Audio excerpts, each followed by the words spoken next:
Kia ora ana. Te rokuni a koe te akameta kia tu te puapi tōtoro ko ia te pi futa puati. O ti orongo mai te tuato kia kumkomātou kia koto. Te rinaki nei au ti rongo koto i te takaianga. E ka riro i te akamātutua ti tō koto oranga. Nā rato i te api tōtoro. E pera koto te o, tā koto e umumuni koto. Te rinaki a ko koto tō tātou wakatere. Te tuato ki mua. So, no reira kia akameta kia te toa. No te tuato i oronga e mei no tātou. Kia kumkomātou kia koto. Greetings everyone. First of all, I'd like to say thank you to Debbie for the opportunity and the invitation she's extended to me to share with you my life journey through education as well as through my professional career. Just want to say that I'm a Cook Islander. I went to primary school in Ararangi, and I also went to Te Reo College. And when I finished Te Reo College, unfortunately in those days there was no University of the South Pacific in the Cook Islands. So my options for many people then, many children then, was to go to New Zealand or Australia, go overseas for further education. I was fortunate to get a Cook Island government scholarship, so I went to New Zealand and trained to be a nurse.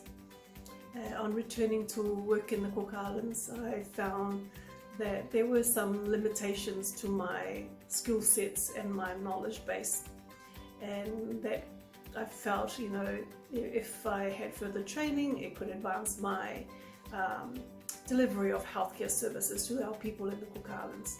So I returned to New Zealand and trained to be a midwife. And I have to say that, you know, working in the Cook Islands in charge of the maternity unit as the midwife in charge was one of the most rewarding times in my career. But, you know, as you work, sometimes you do notice some of the exciting things that are happening in the education field. And so the university at that time was opened and was offering programs and courses, and so I decided to do some part-time studying. But you know, in the Cook Islands we have very busy schedules, very busy lives, with our work obligations, our community obligations, our family obligations, our sports obligations. Life is pretty full, I have to say.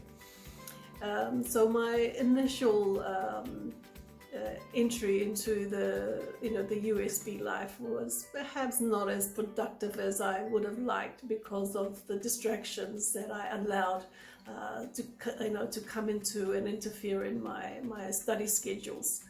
But it wasn't until I actually made a commitment to complete a study and put aside some of the distractions living in the Cook Islands can have, that I was able to really fulfill an exciting time through studying.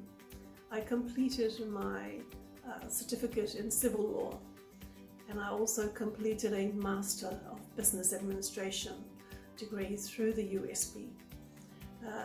So, you know, if you are making a commitment and fully engage in your study,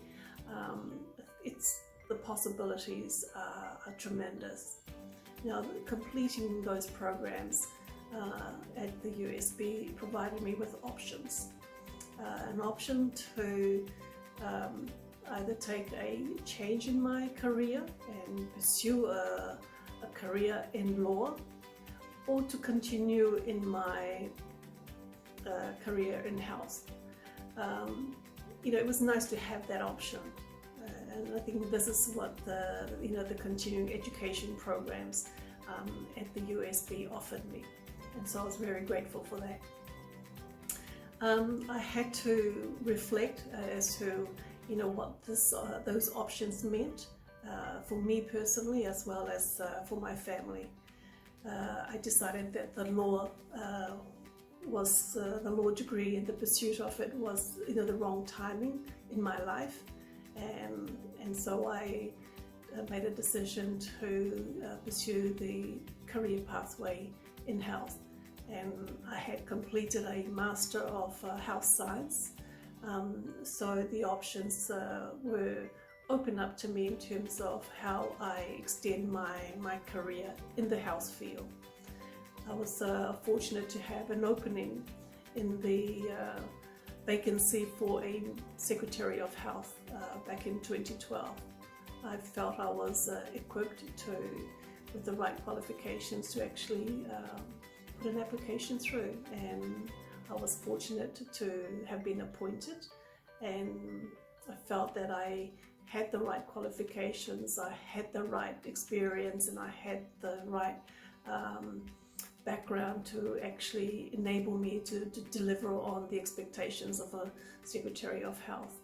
And of course, I was the first woman and the first nurse to be appointed in that role, so it was really exciting times as well. I was in the role of the Secretary of Health until 2017, and I left the Ministry of Health to continue with an appointment with the World Health Organization as their Chief Nursing Officer. So I've been with the WHO since 2018, and it's been an exciting change in terms of from a local national perspective, looking at how best to deliver health services, to a global perspective on specifically how to strengthen nursing and midwifery within countries. So my work at WHO has focused around a lot of policy and a lot of advocacy to strengthen nursing and midwifery. This year in 2020 is an International Year of the Nurse and the Midwife, a designation made by 194 countries in the world, and so it's a designation to the WHO International Year of the Nurse and the Midwife. So it's that's put a really positive aspect into the work that I do.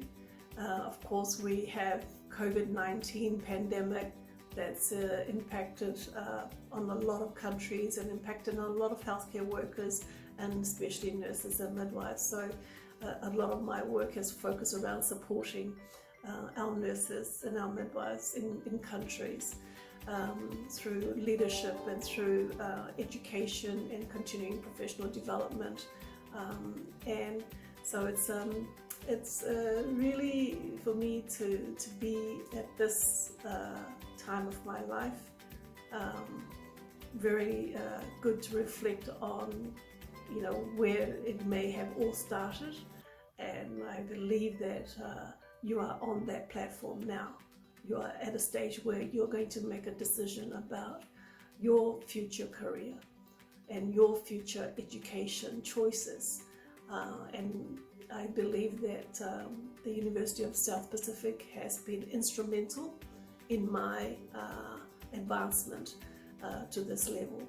So I just wanted to be able to share that with you, and I do encourage you to be engaged and be committed, understanding that there are very many obligations that many of us have. It's about making those decisions and making the right choices. So I congratulate you for actually being a part of this program, to see what else is out there in terms of